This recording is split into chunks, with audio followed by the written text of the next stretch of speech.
Selamat petang, salam sejahtera. Ini satu keputusan yang paling mengejutkan kita berlaku di Malaysia. Bekas setiausaha KBS, Kementerian Belia dan Sukan, Othman Arshad dihukum penjara 15 tahun dan didenda lebih RM283 juta selepas didapati bersalah atas pertuduhan rasuah dan penggubahan wang haram membabitkan lebih RM38 juta. Wow, ini memang satu keputusan yang benar-benar kita terkejut. Bayangkan hukuman sudahlah didenda 15 tahun penjara, dia pula dapat denda RM283 juta. Ini mengingatkan saya kepada Najib Tun Razak yang juga telah didenda di penjara 12 tahun dengan denda 210 juta. Makna kata, bekas setiausaha Kementerian Belia Sukan ini lebih hebat daripada hukuman Najib.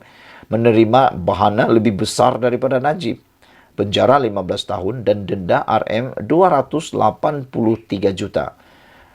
Kalau tak mampu bayar, pastilah. Tak mampu bayar 283 juta ini, pastilah beliau akan perlu menggantikan uang ini dengan nilai penjara. Tapi saya fikir ini satu hukuman yang amat-amat bagus. Kenapa? Supaya memberikan peningkatan ketakutan kepada semua orang untuk melakukan kesalahan jenayah, khususnya menerima rasuah. Hukuman yang setimpal, hukuman berat seperti ini, memang kita tunggu-tunggu. Ianya bukan saja dapat menginsafkan pesalah, tetapi juga akan menimbulkan ketakutan kepada semua yang mahu cuba-cuba melakukan jenayah rasuah. Bekas setiausaha bahagian kewangan Kementerian Belia dan Sukan, Othman Arshad, dihukum penjara 15 tahun dan didenda RM283 juta selepas didapati bersalah atas pertuduhan rasuah dan penggubahan wang haram membabitkan lebih RM38 juta. Mahkamah Session di Kuala Lumpur hari ini mensabitkannya atas 96 pertuduhan bagi kesalahan yang didakwa berlaku antara 2012 dan 2015. Othman didakwa atas 32 pertuduhan salah guna kuasa dan mengemukakan tuntutan palsu membabitkan RM38.4 juta. Wow! Bayangkan, salah guna kuasa dan tuntutan palsu 38.4 juta.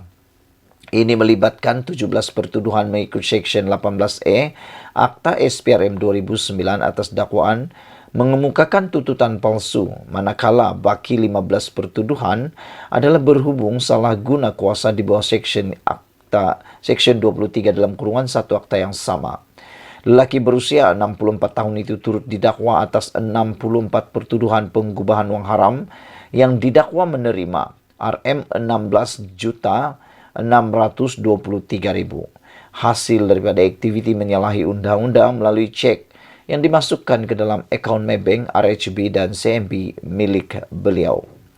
Othman dituduh melakukan kesalahan salah guna kuasa dan tuntutan palsu di Pejabat Majlis Sukan Negara MSN Kompleks Sukan Negara Bukit Jalil di Kuala Lumpur antara 28 Februari 2012 dan 18 November 2015.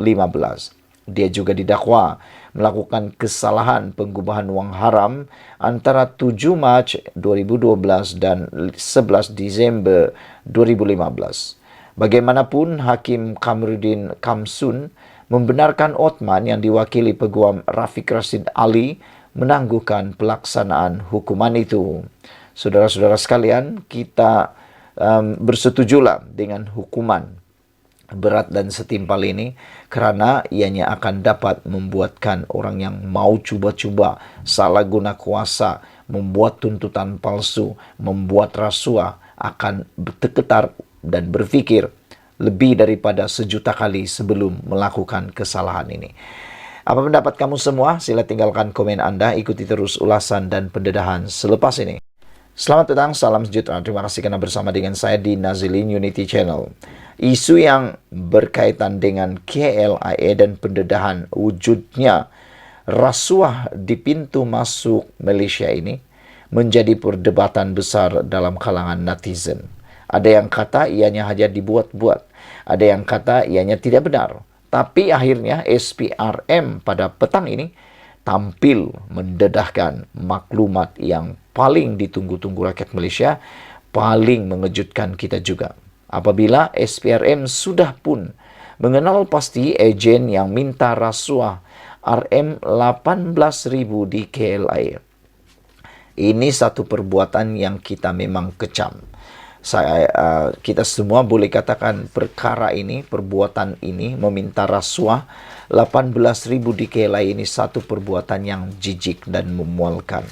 Manakan tidak, ianya melibatkan kedaulatan negara, melibatkan imej negara, dan paling penting melibatkan maruah negara.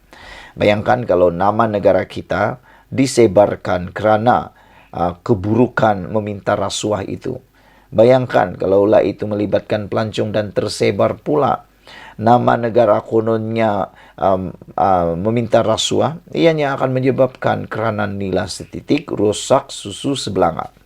Dengan pendedahan ini, SPRM akan membuat tangkapan atau tidak, kita berdoalah ianya berjalan dengan lancar.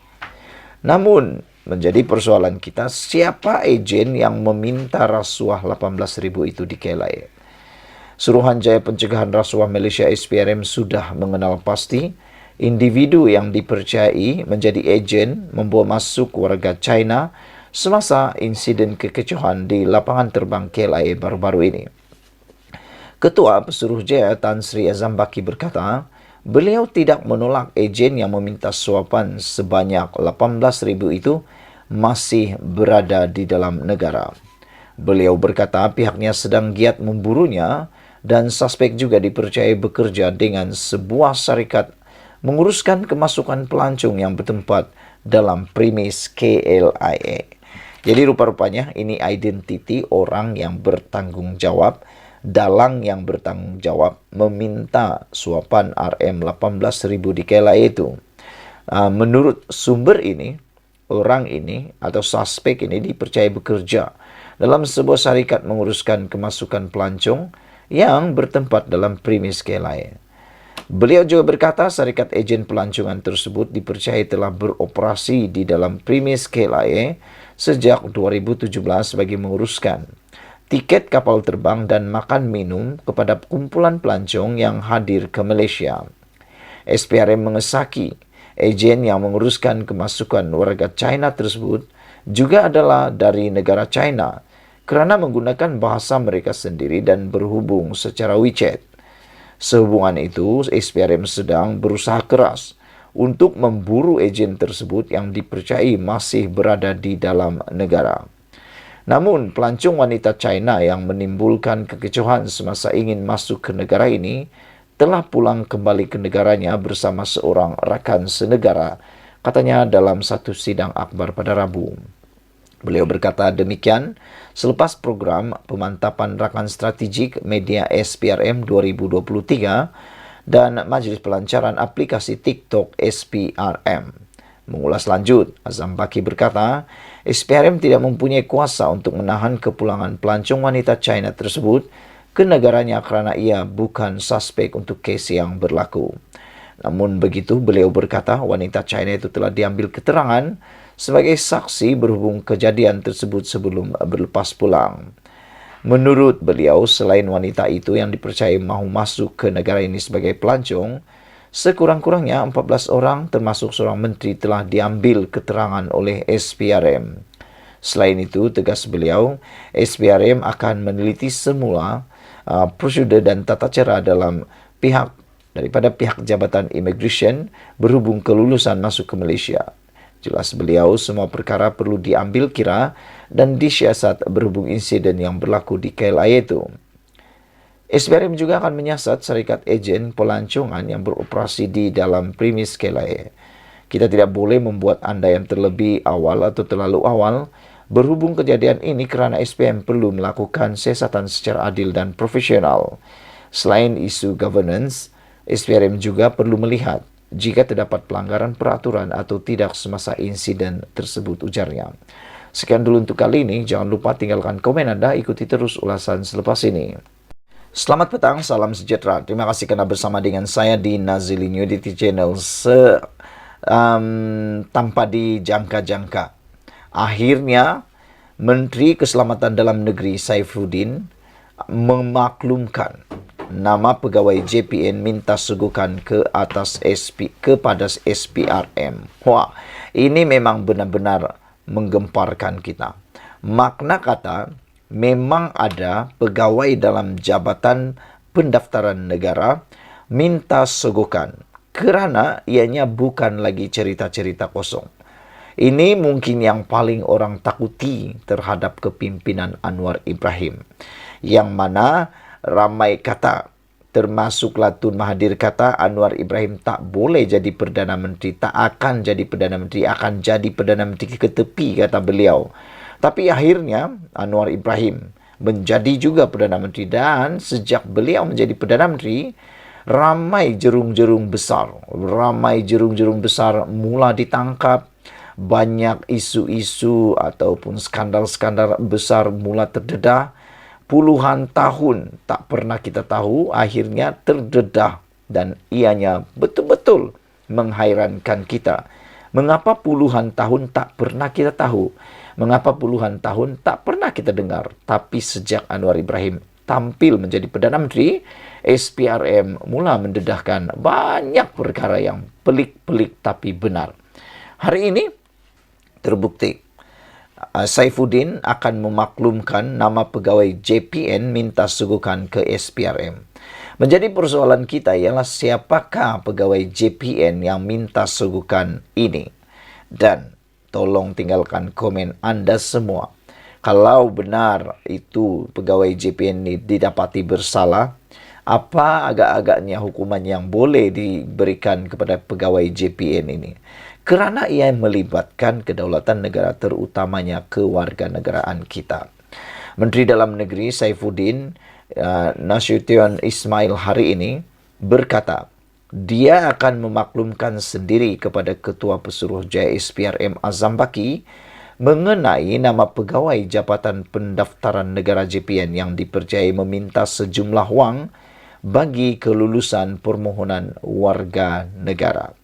Saifuddin berkata, pegawai terbabit dikenal pasti selepas dia menerima aduan yang dibuat secara terus kepadanya. Hari ini, saya akan serahkan nama kepada Tan Sri Azam Baki untuk bantu beliau buat siasatan selanjutnya atau seterusnya, kata Saifuddin pada sidang media selepas mesyuarat kabinet di Kementerian Dalam Negeri hari ini. Isnin lalu, Perdana Menteri Anwar Ibrahim semasa Perhimpunan Bulanan Warga Jabatan Perdana Menteri dipetik sebagai berkata, dua agensi di bawah Kementerian Dalam Negeri iaitu Jabatan Immigration dan JPN sedang disiasat berhubung amalan rasuah dan salah guna kuasa dalam kalangan pegawainya. Katanya dia menerima maklumat ada unsur salah guna kuasa di JPN apabila proses untuk mendapatkan sijil warga negara dikenakan bayaran. Ditanya jika tindakan dalaman telah diambil terhadap pegawai berkenan, Saifuddin berkata lebih banyak maklumat akan didedahkan selepas nama mereka diserahkan. Wah, memang kita tunggu-tunggulah apakah maklumat yang akan didedahkan selepas nama pegawai-pegawai JPN ini yang menerima atau meminta suguhkan didedahkan. Saudara-saudara, jadi kita bersyukurlah kerana Anwar Ibrahim dan SPRM sekarang begitu giat mendedahkan perkara pelik-pelik tapi benar-benar berlaku. Ikuti terus ulasan selepas ini. Selamat petang, salam sejahtera. Terima kasih kerana bersama dengan saya di Nazilin Unity Channel. Ramai orang cuba mencari kesalahan Datuk Seri Anwar Ibrahim dalam kepimpinan beliau sebagai Perdana Menteri. Ada yang orang kata Anwar Ibrahim ini macam itulah, macam ini dan macam itulah dan sebagainya. Tapi petang ini, akhirnya Anwar Ibrahim membuat semua musuh politik beliau terbisu sebentar dan tak boleh kata apa-apa lagi. Bayangkan selama ini Anwar Ibrahim diserang tentang isu OPR Bank Negara Malaysia. Anwar juga diserang tentang kononnya pelabur-pelabur asing dah tak berminat dengan Malaysia. Ada juga yang menyerang Anwar Ibrahim kata Anwar Ibrahim tak mampu mengubah persepsi lama. Akhirnya petang ini Anwar Ibrahim menang besar lagi mengalahkan musuh-musuh politik beliau dengan berita dan juga pembongkaran ini. Yang pertama sekali, akhirnya Bank Negara Malaysia mengumumkan kekalkan OPR pada 3%. Ramai yang menjangkakan, ramai yang menularkan dalam media sosial, khususnya budak-budak yang cuba mahu menyerang Anwar Ibrahim. Walaun-walaun yang cuba menyerang Anwar Ibrahim mengatakan OPR akan naik lagi dan OPR akan naik lagi dan OPR akan naik lagi. Ada yang kata sampai ke langit ke bulan. Mereka cuba menakut-nakutkan orang yang ada di luar sana dengan mengatakan OPR tidak akan terkawal. Nah, nampaknya pada hari ini 6 Julai disahkan Bank Negara mengekalkan OPR pada 3%. Mesyuarat Jawatan Kuasa Dasar Monetari MPC Bank Negara Malaysia pada Khamis memutuskan kadar dasar semalaman OPR dikekalkan pada 3%. Bank Negara Malaysia menjelaskan pada tahap OPR semasa, pendirian dasar monetari kekal agak akomodatif dan terus menyokong pertumbuhan ekonomi. Bank Pusat menambah MPC turut menilai bahawa risiko ketidakseimbangan kewangan pada masa hadapan adalah terhad. Bank Negara Malaysia memaklumkan MPC juga kekal berwaspada terhadap perkembangan semasa dan akan terus memantau data baru bagi memaklumkan penilaian perspektif inflasi dan pertumbuhan dalam negara. MPC akan memastikan pendirian dasar monetari kekal kondusif untuk pertumbuhan ekonomi yang mampan dalam keadaan harga yang stabil, jelas Bank Negara Malaysia dalam penyataan dasar monetari yang dikeluarkannya. Menurut Bank Pusat, ekonomi global terus berkembang, didorong oleh keadaan permintaan dalam negara yang berdaya tahan dengan sokongan keadaan pasaran pekerja yang teguh, kata mereka. Perkara kedua yang membawa kepada kemenangan besar terhadap Anwar Ibrahim hari ini, yang membuatkan semua musuh politik Anwar Ibrahim terkaku bisu, boleh jadi koma, gara-gara kemenangan besar ini ialah dilaporkan 96% syarikat Jepun mahu kekal di Malaysia. Ini dilaporkan sendiri oleh Anwar Ibrahim. Bayangkan saudara, 96% syarikat Jepun mahu kekal di Malaysia. Maknanya, ini satu petunjuk bahawa pelabur dan juga penggiat industri yang ada di Malaysia kekal optimis dan menyokong Anwar Ibrahim sebagai Perdana Menteri, dan terbuktilah Anwar Ibrahim melalui kepimpinan beliau telah pun berjaya mengekalkan minat para pelabur tersebut. Sebanyak 96% syarikat Jepun mahu terus kekal di Malaysia dengan separuh daripadanya ingin mengembangkan perniagaan mereka di negara ini, kata Anwar Ibrahim. Beliau yang juga Menteri Keuangan berkata statistik itu berdasarkan tinjauan pertumbuhan perdagangan luar Jepun, JETRO, dan kadar pengembangan itu lebih tinggi daripada purata bagi ASEAN dan kedua tertinggi di rantau ini.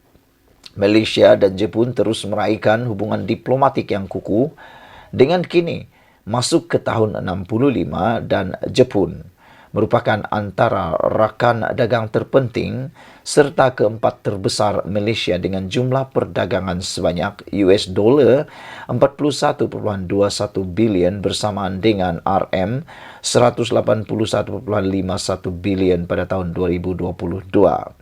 Jepun juga disenaraikan sebagai salah satu sumber utama pelaburan langsung asing FDI yang masuk ke Malaysia dengan projek-projek di lapangan pembuatan, katanya dalam hantaran di Facebook hari ini. Beliau berkata pada tahun lepas sejumlah 2,746 projek dilaksanakan dengan jumlah pelaburan bernilai RM 91.14 bilion dan sebanyak 336,326 projek pekerjaan di jana, manakala pada tahun ini Malaysia memperoleh komitmen pelaburan dari Jepun sebanyak RM 23 bilion. Justru, Anwar berkata adalah mustahak untuk Malaysia terus memastikan persekitaran pelaburan kondusif dan mampu menarik minat lebih banyak pelabur asing ke negara ini Kerana peningkatan FDI yang berterusan adalah bukti keyakinan pelabur asing yang kian pulih terhadap kemajuan dan potensi ekonomi negara. Perdana Menteri hari ini mengadakan pertemuan bersama Duta Besar Jepun di Malaysia. Sementara itu, Anwar berkata beberapa tahun kebelakangan ini, aliran masuk FDI terus menguat, menguak tak kala negara menyaksikan pelaburan masuk yang diluluskan berjumlah RM71.4 bilion pada sukuk pertama tahun ini, lantas menjadikannya suatu lonjakan ketara, yakni sebanyak 60% berbanding tempo yang sama pada tahun lepas. Asas ekonomi kita terus kukuh dibuktikan dengan inflasi yang rendah serta lanskap politik yang semakin stabil. Permintaan untuk produk dan perkhidmatan Malaysia juga semakin meningkat.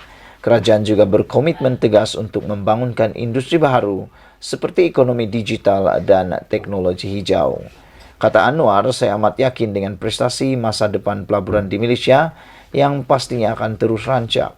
Kerajaan akan terus berusaha sebaiknya dalam memperkukuh iklim pelaburan lebih baik, dan kerajaan juga sedang meningkatkan kemudahan menjalankan perniagaan, menarik pelaburan bernilai dan berdampak tinggi serta mencipta tenaga kerja tempatan yang memiliki daya saing.